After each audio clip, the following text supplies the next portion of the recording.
মাশাল্লাহ।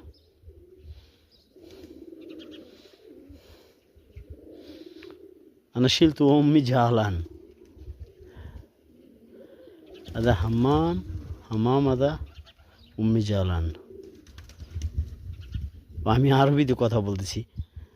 কবুতরের মা অনেক বেশি জ্বালান, এটার বাচ্চার মা অনেক জ্বালান বেশি। আমি যখন আনতে গেছি তখন আমার হাতের উপরে অনেকগুলো ঠোকর দিছে যে কোথায় নিয়ে যেতেছি।